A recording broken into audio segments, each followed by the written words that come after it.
Bíblias, Provérbios capítulo 1, ali nos fornece uma preciosa base para aquilo que realizamos com os nossos jovens e adolescentes. Então, por que falar disso? Exatamente para estabelecer com clareza qual é a base bíblica para a instrução de jovens e adolescentes, como usamos aqui na igreja.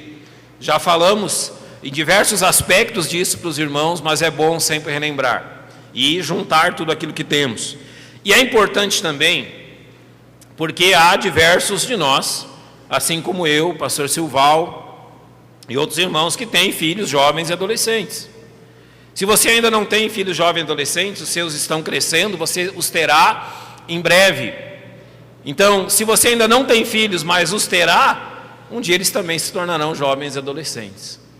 Então, essa instrução bíblica é importante para que nós, como igreja, tenhamos noção do que se faz com os nossos filhos aqui na igreja, qual é o alvo da igreja para com eles, um alvo bíblico, mas também é importante para que tenhamos a noção do que fazer, de como trabalhar com os nossos filhos, jovens e adolescentes. Abra sua Bíblia, Provérbios capítulo 1, se você puder colocar-se em pé novamente, em reverência à leitura da palavra de Deus. Eu vou ler os versos 7 a 10, vou reler os versos 7 a 10. Provérbios capítulo 1, nós já lemos o texto, eu vou reler os versos 7 a 10 e depois, ainda em pé, nós vamos orar. O temor do Senhor é o princípio do conhecimento, os loucos desprezam a sabedoria e a instrução. Filho meu, ouve a instrução de teu pai e não deixes o ensinamento de tua mãe, porque serão como diadema gracioso em tua cabeça e colares ao teu pescoço. Filho meu, se os pecadores procuram te atrair com agrados, não aceites. Senhor, nós te agradecemos pela comunhão dos teus filhos na igreja hoje. Tivemos uma comunhão preciosa entre nós e com o Senhor nessa manhã. E agora, nesta noite, tu nos dá a segunda oportunidade nesse dia de provarmos dessa comunhão que é realmente preciosa dos filhos do Senhor. Agora, Deus, nós, os teus filhos, estamos prontos e atentos ao teu recado aos nossos corações quanto aos nossos filhos jovens e adolescentes. Eles são preciosos aos olhos do Senhor e são preciosos aos nossos olhos também. Os jovens e adolescentes, ó Pai, são preciosos aos olhos desta igreja, porque assim o Senhor tem mandado. Nos ajuda pelo teu Espírito Santo a compreendermos a tua instrução e a praticarmos conforme temos visto em tua palavra. É na dependência do teu Espírito Santo que oramos, em nome de Jesus. Amém. Podem se assentar, irmãos. Quando nós falamos de jovens e adolescentes, nós falamos de um grupo bem definido da nossa igreja e da nossa sociedade, não é? Hoje nós estamos olhando para eles. E há questões sobre os jovens e adolescentes que nós devemos ter bem em mente. Eu coloco aqui 3 características principais dessa fase. A primeira delas, nós podemos dizer que é a insegurança. Nós podemos acompanhar na projeção, depois os irmãos colocam essas questões. Mas o grupo de jovens e adolescentes que nós trabalhamos aqui na igreja, eles não são diferentes dos grupos de jovens e adolescentes que nós encontramos em demais famílias. E o jovem adolescente, ele tem uma questão de insegurança. Insegurança por quê? Porque ele nem é mais uma criança, mas no caso do adolescente, ele ainda não é um adulto. E no caso dos jovens, estão entrando na fase adulta. Há pesquisas que mostram que no nosso tempo, a fase adulta dos nossos jovens tem acontecido mais tarde. Eu acho que é cedo ainda para nós determinarmos isso. Que a fase madura, adulta dos nossos jovens está começando mais tarde. Nós temos que observar algumas coisas ainda, algum tempo, para nós chegarmos nessa questão. Mas esse fato de já não serem mais crianças, mas nós ainda não os considerarmos adultos, olha, gera uma insegurança que às vezes atrapalha. Às vezes a igreja não sabe, se trata como um irresponsável, alguém que ainda não pode ter responsabilidade, ou como alguém que já pode assumir todas as responsabilidades. Em segundo lugar, há uma instabilidade. Se você observa, não só os nossos jovens adultos aqui da igreja, mas de forma geral, uma pessoa, vamos dizer, já na fase adulta, ela tem ciclos onde os seus pensamentos amadurecem e ela vai aprendendo mais. Esses ciclos às vezes demoram 3, 5 ou 10 anos. Pense 10 anos atrás, o que você pensava em 2006 talvez não seja o que você pense hoje. Agora, com os nossos jovens e adolescentes, isso acontece em questão de meses. Às vezes, em janeiro, eles têm uma convicção que eles não arredam pé sobre um assunto. Em julho, eles têm outra convicção sobre o mesmo assunto. E eles terminam dezembro tendo um pensamento completamente diferente sobre a mesma coisa. É normal. Há aspectos da vida que eles ainda não contemplaram. E como eles estão numa fase de vida onde as coisas acontecem tão rapidamente, essa instabilidade quanto aos pensamentos é algo que vai acontecendo paulatinamente na vida deles. E o terceiro aspecto é a vulnerabilidade. Jovens e adolescentes são vulneráveis, principalmente ao mundo exterior. Vulneráveis.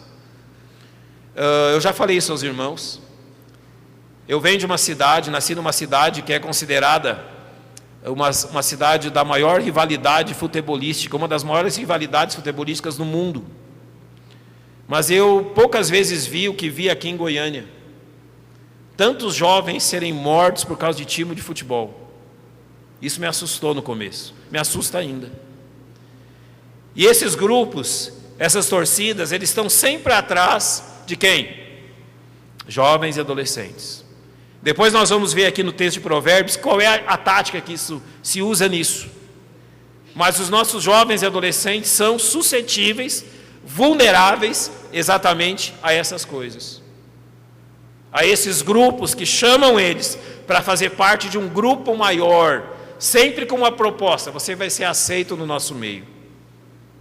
Não só isso, mas se você toma hoje o nível que o tráfico de drogas tomou na nossa cidade, os nossos jovens e adolescentes são sim suscetíveis à drogadição, a essas questões. Se você pensa, olha, tenha todo cuidado com isso que eu vou falar para você agora. Se você pensa assim, olha, eu coloquei meu filho numa escola particular, ele não vai ter acesso a essas coisas, você está muito enganado. Porque já é dito pela polícia, confirmado pelas investigações, que traficantes têm matriculado seus filhos em escolas, tanto municipais, estaduais, particulares, a fim de usá-los, não é? São chamados aviãozinhos, a fim de usá-los como instrumentos para o tráfico de drogas dentro de escolas. E como dentro da escola particular há uma maior renda, é claro que é essas escolas que eles procuram. Então, se você pensa, olha, eu coloquei meu filho numa escola onde ele não vai ter problema disso. Não. Repense o que você está aí pensando. Eles são vulneráveis nessa questão. Então, olhando para isso, olhando para essas questões, eu podia falar bem mais do que essas 3 questões, mas não é disso que nós queremos tratar do posicionamento bíblico sobre os nossos jovens e adolescentes.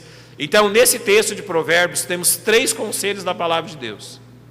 3 questões que a Bíblia diz sobre a instrução dos nossos jovens e adolescentes. Ou seja, então essa é a base bíblica do trabalho da igreja com os jovens e adolescentes. Mas tem que ser a base bíblica também do trabalho em casa com jovens e adolescentes. O trabalho de casa não pode ser diferente do trabalho da igreja. O que eles ouvem na igreja, eles têm que ouvir em casa também. E eu vou expor aos irmãos uma das maiores dificuldades de se trabalhar com jovens e adolescentes. É que aquilo que eles ouvem na igreja, muitas vezes é contrariado por aquilo que eles veem na nossa vida como pais. Uma das maiores dificuldades de trabalhar com os jovens e adolescentes reside exatamente nisso. A Bíblia que eles ouvem na igreja não é a Bíblia que eles veem na vida dos seus pais. Pais são uma grande bênção na vida de filhos, mas eles podem, nós podemos, estou me colocando na questão como pai também. Nós pais podemos ser a grande bênção de Deus na vida dos nossos filhos, mas também podemos ser a grande pedra de tropeço na vida dessas pessoas preciosas que Deus tem nos dado. Não pode haver contradição nisso. Aquilo que a Bíblia diz precisa ser aquilo que eles veem na minha vida e na sua. Não pode a minha vida reprovar a Bíblia. Jamais. O meu filho tem que crescer vendo na Bíblia e vendo a Bíblia em mim. Então aqui, começando pelo verso 7, há 3 questões importantíssimas. 3 bases sobre a qual nós construímos a instrução para jovens e adolescentes. Primeiro, o temor do Senhor como base de conduta. Nota o verso 7. O temor do Senhor é o princípio do conhecimento. Tudo começa pelo temor do Senhor. Aonde começar, onde a igreja tem que trabalhar o início, a base do trabalho da igreja e das famílias com jovens e adolescentes. Exatamente naquilo que o verso 7 diz. O temor do Senhor é o princípio. O temor do Senhor é a base. O temor do Senhor é o conceito de tudo. É a fonte, o ponto de partida. Aprender a temer a Deus é a fonte de tudo. Aprender a temer a Deus é a base de tudo aquilo que nós ensinamos para jovens e adolescentes. Você pode ensinar muita coisa para eles, mas se eles não saírem da igreja e da família, para terem a sua própria vida e a sua própria família, como pessoas que temem a Deus, a igreja e a família falhou no seu intuito. Se eles não saem da igreja, se eles estão aqui na igreja, estão formando suas famílias, mas não há o temor de Deus no coração deles, então igreja e família falharam, porque o temor do Senhor é o princípio de tudo. Por onde começa a instrução para os nossos jovens e adolescentes? Começa exatamente em nós ensinarmos eles a temerem a Deus. E o que significa isso? Em primeiro lugar, ensiná-los a temer a Deus e não aos homens. O jovem adolescente, ele tem uma tendência muito forte nessa fase da vida. E a tendência do jovem adolescente envolve o medo de não ser aceito. Você já viu aquele adolescente que queria uma espinha maiorzinha que assim, e de repente ele não quer ir na aula, ele não quer ir na reunião dos jovens, ele não quer ir na reunião da igreja, porque ele tem medo que as pessoas vão ver aquela espinha e vão rir ou zombar ou rejeitar ele. O adolescente, quando está crescendo, ele está se acostumando ainda com o tamanho do corpo dele. Você já notou isso, que você que tem filho adolescente? E de repente ele está se movimentando, ele subiu aquela escada a vida inteira. Ele vai subir a escada, dá aquele tropeção tremendo. A ponta do pé pegou no primeiro degrau da escada, ele voou a escada abaixo ou a escada acima. Ele está se movimentando e de repente os dedos pegam no banco em algum lugar. Ele está se acostumando com o tamanho do corpo dele. Já viu aquele rapazinho que ele está achando bonito, que ele começou a falar grosso? Não tem? Começou a falar que nem homem. Daí ele quer mostrar para todo mundo que agora ele é, né? Ele começa a falar grosso e de repente ele começa a falar fininho. Acontece, não acontece? Acontece. E a gente ri, esse é o ruim, né? A gente ri e o adolescente fica com vergonha, ele tem medo de não ser aceito. Então ele cria uma expectativa de agradar as pessoas, a expressão, ou a pressão externa, a pressão externa então começa a trabalhar isso nele, e ele começa numa excessiva preocupação com o que as pessoas pensam dele, e isso gera um comportamento que escraviza jovens e adolescentes. Ele começa a ter medo do que as pessoas vão pensar deles. Você já foi comprar roupa com jovem e adolescente? Já? Qual é o problema que você enfrentou? Nada servia. Por quê? Melhor coisa, pai, é já compra e já traz comprado para casa, certo? Se você levar ele junto comprar, vai dar um problema sério. Por quê? Qual é o pensamento? Ele está olhando para a roupa, você está olhando para a roupa e pensando se serve, está pensando no preço. E sabe o que está passando na cabeça dele? O que os meus colegas vão dizer de mim quando me ver com essa calça? Vai todo mundo rir da minha cara. É isso que eles pensam. Começa a pressionar a mente deles, esse pensamento gera uma escravidão neles. Mas observe o que diz Salmo 118:6. O Senhor está comigo, o que me pode fazer o homem? É isso que nós temos que ensinar para eles. Você não precisa ter medo de homens. O seu temor não é para os homens. O seu temor não é o temor das outras pessoas. O seu temor não é o temor daqueles que te rodeiam. O seu temor é realmente fazer a vontade do Senhor e não a dos homens. Então nós temos que começar por isso, incutir na mente dos nossos jovens e adolescentes que o que importa é temer ao Senhor. Em segundo lugar, fazê-los entender que cada um deles prestará contas a Deus pelos seus atos. Cada um deles. Esse temor do Senhor envolve realmente a compreensão que nós vamos prestar contas diante de Deus. Hebreus capítulo 4, verso 13 diz que não há nada encoberto diante dele. Nada. Todos nós somos criaturas dele. Todos nós somos conhecidos dele. E nós temos que entender que nós vamos prestar conta para ele. Quando Satanás tentou Adão e Eva no jardim do Éden, ele disse uma coisa para Adão e Eva que todo ser humano realmente acredita nisso. Ele disse para Adão e Eva que se eles comessem do fruto, eles seriam semelhantes a Deus. Nós somos pecadores que já nascemos com essa frase gravada no coração. Desde os nossos filhos menorzinhos, eles crescem e está gravado no coração deles pelo pecado. Nós somos semelhantes a Deus. E nessa idade da juventude, é onde o jovem se considera realmente assim, indestrutível. Nada pode acabar com ele, nada pode vencê-lo. E aí que entra a importância dessa instrução.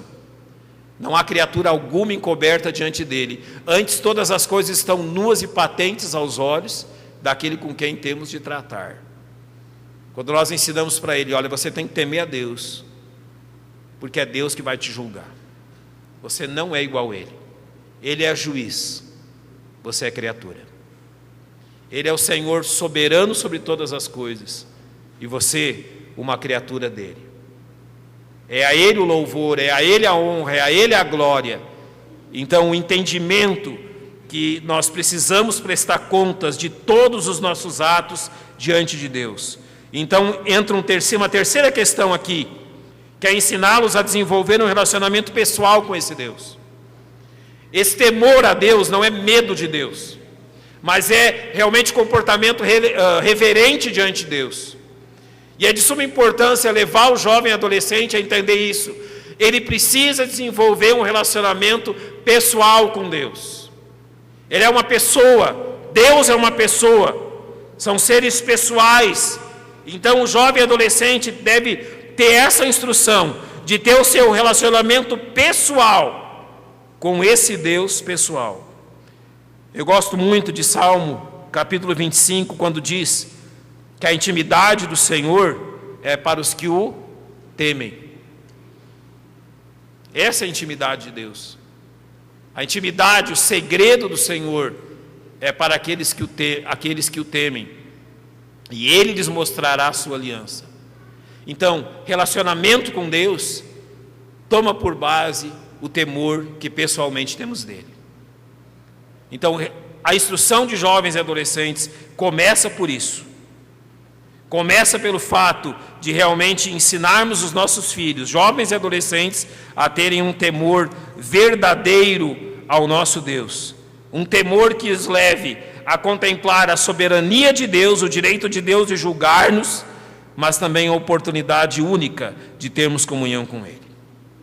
O trabalho da igreja começa por isso, a incutir no coração de jovens e adolescentes o temor por Deus. Quando você traz os seus filhos à reunião de jovens e adolescentes, essa é a base. Que temam a Deus, que o reverenciem e que tenham com Ele uma comunhão pessoal.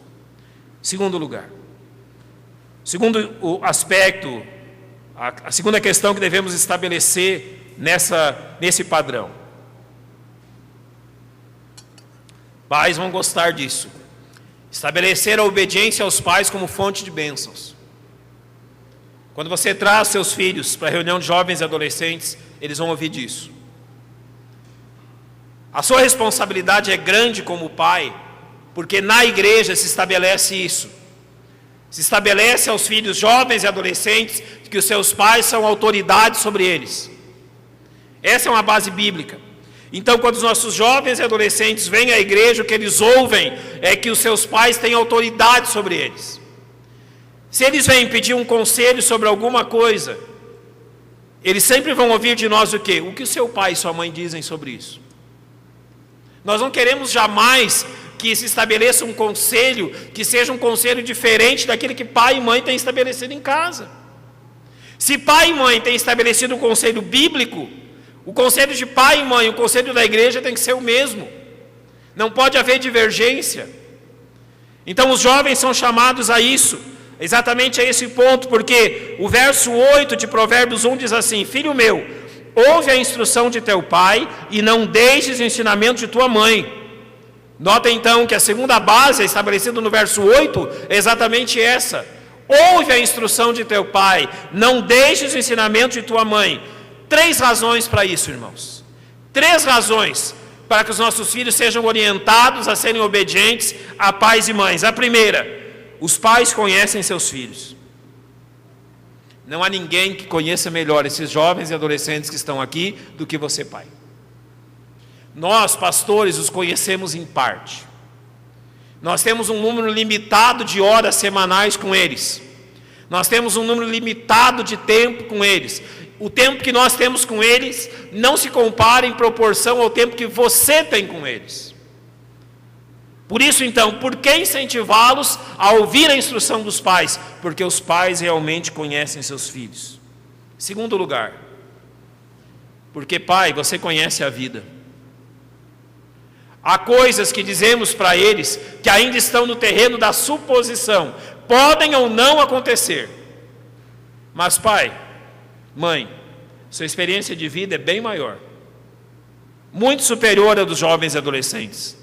Vocês sabem os riscos que a nossa cidade oferece. Você sabe os riscos que a nossa sociedade oferece. Você sabe os perigos que essa vida oferece. Você já passou por isso. Você já passou por experiências, você já passou por momentos de dificuldade, você conhece as ilusões, os enganos, a futilidade desse mundo. Você sabe o que dizer para eles. É por isso que a instrução de pais é tão valorizada em nossa igreja. E em terceiro lugar, pais, vocês conhecem a Deus. Vocês sabem quem é Deus. Vocês têm ouvido sobre Deus e a instrução sobre quem é Deus nessa igreja, alguns de vocês já há mais de 20 anos. Muitos desses jovens e adolescentes da nossa igreja nasceram aqui depois que vocês chegaram a essa igreja. Então vocês conhecem Deus. Vocês sabem quem Deus é, vocês sabem sobre a sua palavra, vocês sabem sobre a sua fidelidade, e não há ninguém melhor para instruir o seu filho do que você. Por isso, estabelecemos a obediência aos pais como fonte de bênção. Encorajamos os nossos filhos a ouvirem os seus pais, encorajamos os nossos filhos a ouvirem aquilo que os seus pais têm a dizer. Encorajamos e trabalhamos com eles de que forma? Eu vou dar aos irmãos 8 questões que usamos na reunião dos jovens e adolescentes, para com os jovens e adolescentes, que pode ser usado em casa, mas que usamos aqui na igreja. 8 formas de comunicação bíblica. 8 maneiras que a Bíblia nos diz de chegarmos ao coração de nossos jovens e adolescentes. Eu creio que você as usa também. Talvez você não chame-as por esse nome, mas você as usa, mesmo não tendo discernimento em que você está usando. Mas eu creio que você está usando. Nem sempre jovens e adolescentes vão ouvir da mesma forma. Nem sempre jovens e adolescentes vão ouvir com os mesmos ouvidos, vamos dizer. Por isso, então, é importante ter uma variedade de linguagens para eles. Uma variedade de formas de falar-lhes aquilo que Deus quer que eles ouçam. A primeira delas nós chamamos de instrução. O que é instrução? É fornecer a lição, em fornecer a informação que ajuda ele a entender o mundo que se passa ao redor dele. Quando nós instruímos os nossos jovens, nós estamos falando para eles como é o mundo, como são as coisas da realidade e os cuidados que eles têm que ter. Isso é instrução, aquilo que muitas vezes nós chamamos de ensino, mas é exatamente isso, fornecer uma lição. Você já notou como os nossos filhos têm uma gama de conhecimentos maior do que a nossa geração? Já notou isso? Eles têm acesso aquilo que às vezes eu chamo de doutor Google, né?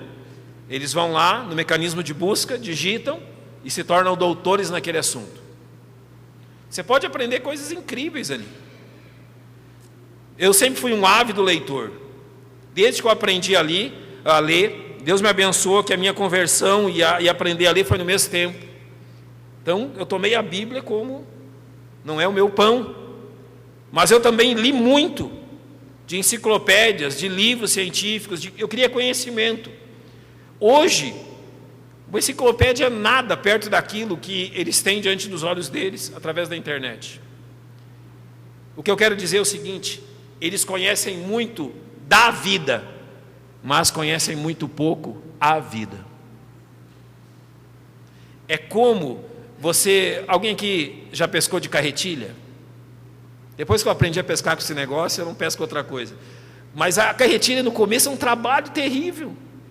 Você acaba com metros e metros de linha, você não sabe como é que vai agir com aquilo. Você lê na internet, é tudo muito fácil, muito simples. Ela tem uma vara, tem assim, tem a linha, você faz assim, assim, assim. Mas ninguém diz que é tão difícil aprender a mexer com aquele negócio. Eles têm muito conhecimento sobre as questões da vida, mas quem diz que eles sabem mexer com a vida? Instrução. Dizer para que serve o conhecimento. Então entra exatamente isso, o ensino. O processo de compartilhar conhecimento. Pai e mãe, é muito importante isso. Aqui na igreja com os jovens nós usamos muito isso. Processo de compartilhar conhecimento. Os jovens lembram que nós fizemos ontem. Ontem, ao invés de levar uma mensagem pronta, nós nos reunimos num círculo e eu perguntei para eles, qual é o tema? Ficou todo mundo quietinho. Ninguém falou nada, de repente começamos a conversar, surgiu um tema, recomeço. Onde a Bíblia fala de recomeço? E para minha surpresa, eles sabiam tanto sobre recomeço. O recomeço na vida de Jó, o recomeço na vida de Pedro. E começaram a falar de tanta coisa na Bíblia, e nós terminamos falando do recomeço de Adão e Eva, quando saíram no Éden. Mas ensino é compartilhar conhecimento. Você compartilha aquilo que Deus te ensinou. Pode passar para a letra C. Palavras de encorajamento. Por vezes os jovens chegam à igreja, eles não precisam nem de instrução, nem de ensino. Eles precisam de encorajamento. Eles precisam ser encorajados diante de algum momento de fraqueza, de medo, de incapacidade. Eles chegam realmente duvidosos quanto àquilo que fazer. Então, o que nós fazemos é produzir esperança e coragem.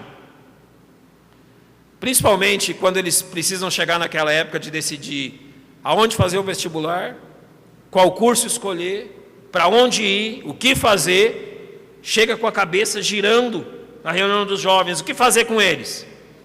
Encorajar. Dizer para eles, olha, continue firme, não desista. Ore a Deus, Deus vai mostrar aquilo que é necessário. Pode continuar, irmão. Às vezes também, nós precisamos usar de correção, de determinar claramente o erro e demonstrar o que deve ser feito para corrigi-lo. Quando você traz o seu filho à reunião de jovens e adolescentes, talvez ele chegue em casa e diga assim, hoje eu fui corrigido. É isso. É demonstrar onde está o erro, demonstrar onde é a questão que precisa ser consertada. Pode continuar. Repreensão. Essa é uma parte que nós temos todo cuidado de fazer, mas que é importante ser feito.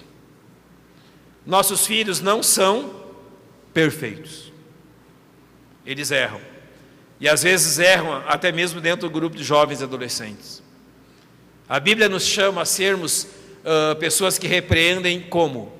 Em amor. Então nós fazemos isso também. Às vezes é preciso repreender em amor, censurar o comportamento. Você já foi repreendido? Já foi?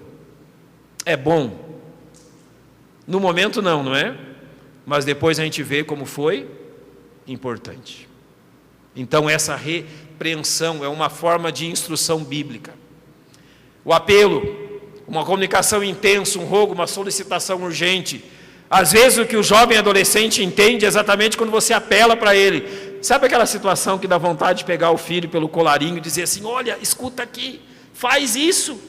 Um apelo, um rogo desesperado de um pai dizendo: olha, me escuta, ouve, atenta a isso que eu estou dizendo para você. É um apelo. Pode continuar.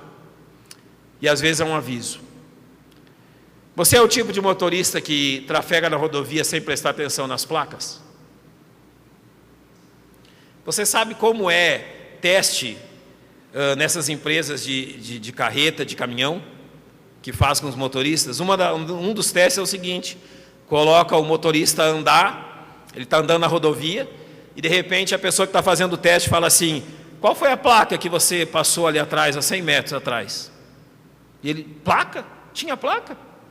Tinha, você passou por uma placa ali. Qual era aquela placa? Aquela placa é um aviso. Por vezes, o que fazemos com jovens e adolescentes é exatamente isso: colocar uma placa de aviso. Cuidado, perigo. Tenha cuidado. É uma placa de aviso numa rodovia, uma placa que avisa que há realmente dificuldades à frente. Tem mais uma? É a última, né? Às vezes, nós simplesmente oramos. Nos reunimos de 2 em 2, de grupos, rapazes, moças, e oramos. Ouvimos o que eles têm a dizer, ouvimos o que eles têm a pedir e ouvimos o que eles têm a agradecer. Você acredita que eles falam muita coisa nessa hora?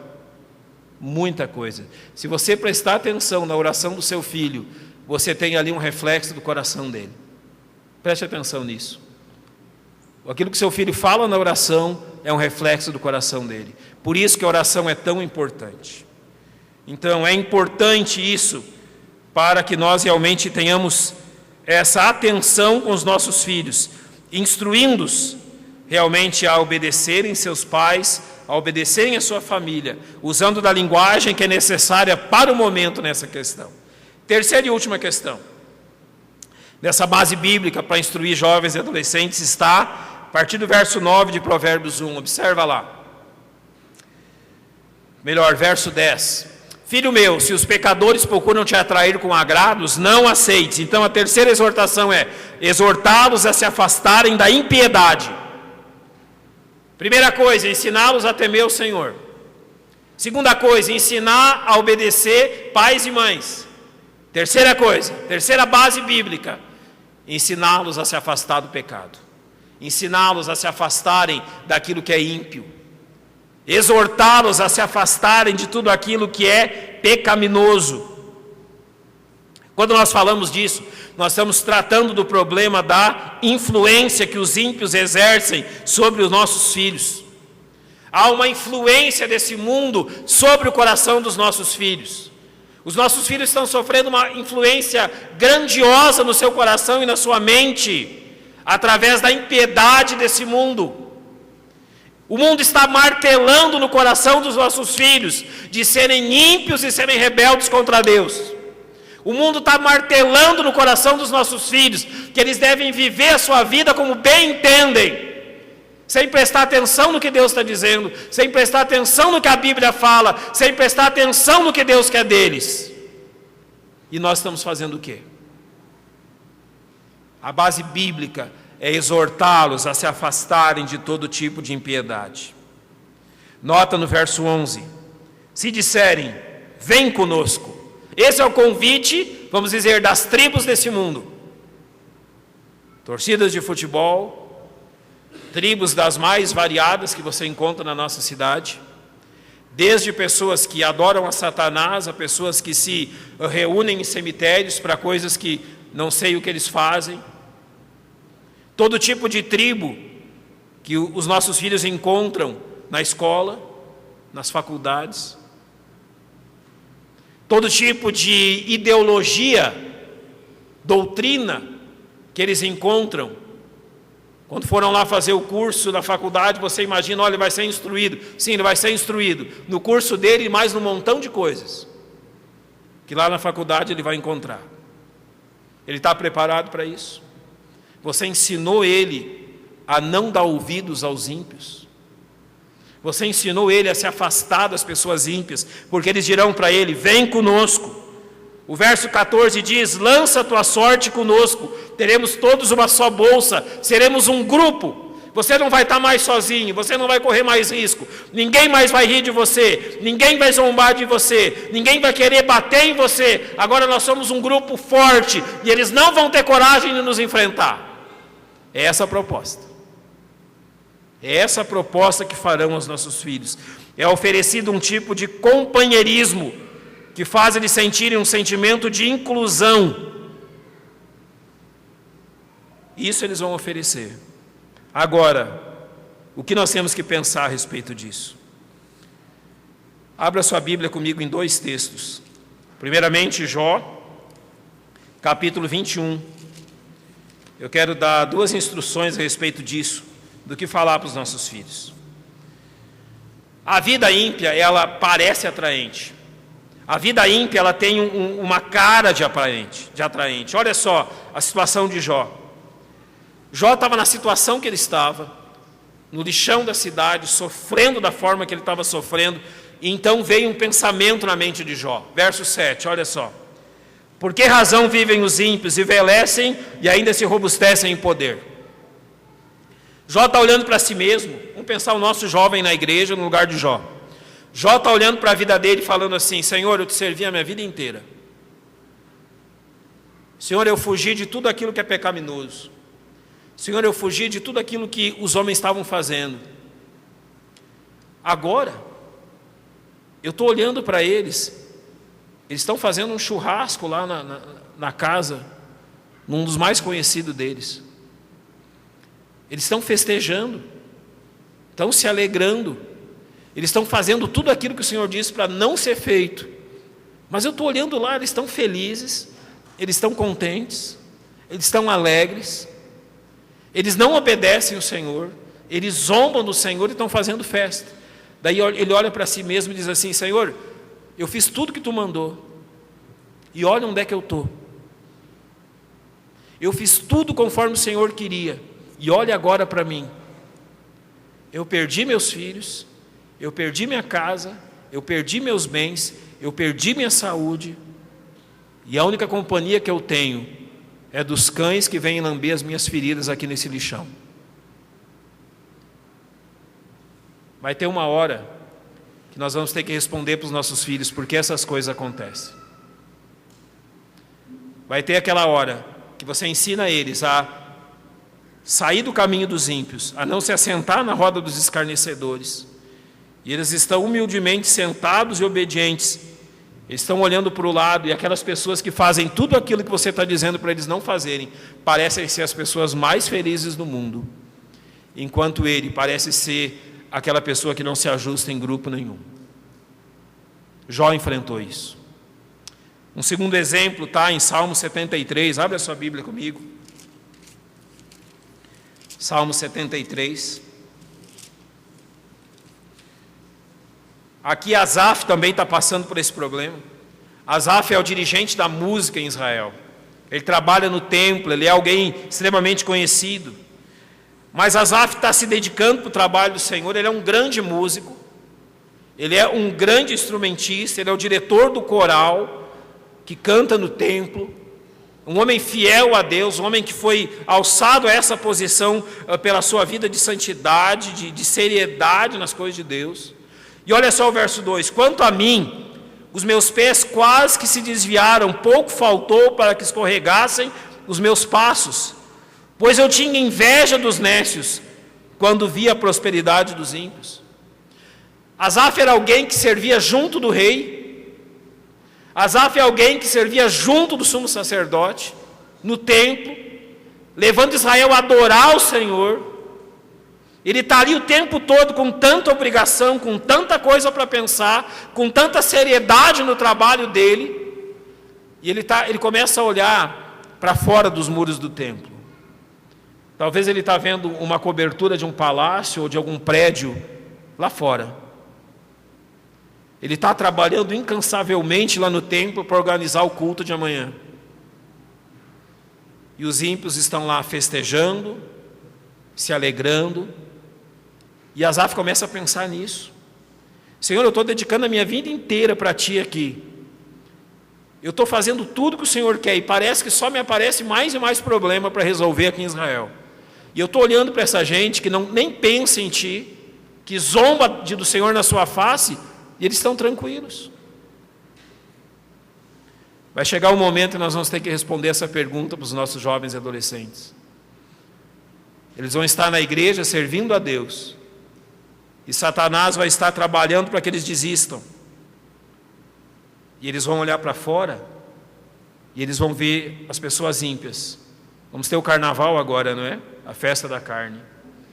Eles vão ver as pessoas pecando, afundando em todo tipo de pecado, enquanto eles estão no retiro, enquanto estão na igreja, estão levando a sério a vida cristã, e parece que eles têm cada vez mais problemas, e eles estão começando a olhar para fora e dizer, mas aquele povo lá não tem problema nenhum. É o que aparentemente mostra, não é? Porque Asaf diz assim, até que atentei para o fim deles. Até que eu me atentei para o fim daquele povo ímpio e para o fim que Deus tem dito que eu vou ter, de bênçãos e ao lado dele. Então nós temos que instruir os nossos filhos a isso. A vida ímpia parece atraente, mas não é. A vida piedosa parece ser algo triste e infrutífero, mas não é. Foi isso que Satanás pintou para Adão e Eva. Que eles seriam escravos de Deus, que eles teriam uma vida infrutífera, sem nunca conhecer o que é felicidade. Mas não. Em terceiro lugar deste ponto, como o lar deve servir de um modelo atraente para os nossos filhos nessa questão. O lar como modelo atraente. Nós temos que ensinar os nossos filhos a se afastarem da impiedade como? Fornecendo para eles um lar que seja um ambiente permanente de estabilidade, de segurança, de comunicação, de aceitação, de experiências variadas e de amor. Pais, nós temos um desafio muito grande com os nossos jovens e adolescentes. Fornecer uma igreja e um lar que seja tudo isso que eles precisam. Que seja tudo isso que eles carecem. Que seja permanente e estável. Que forneça uma aceitação recíproca. Um cultivo de experiências variadas. Às vezes você pensa assim, não é? Que o pastor não tem nada para fazer, então ele fica inventando coisa, não é? Às vezes eu acho que o povo pensa assim. Para que vai envolver tanto jovem e adolescente em peça de Natal, e peça de Páscoa, e peça de mãe, e peça para pai, e peça disso, peça daquilo? Você vê os coitadinhos tremendo que nem vara verde aqui na frente, gaguejando, né, para falar uma frasezinha. Por quê? Qual a razão? Quando você começa a ensaiar com eles, eles são assim.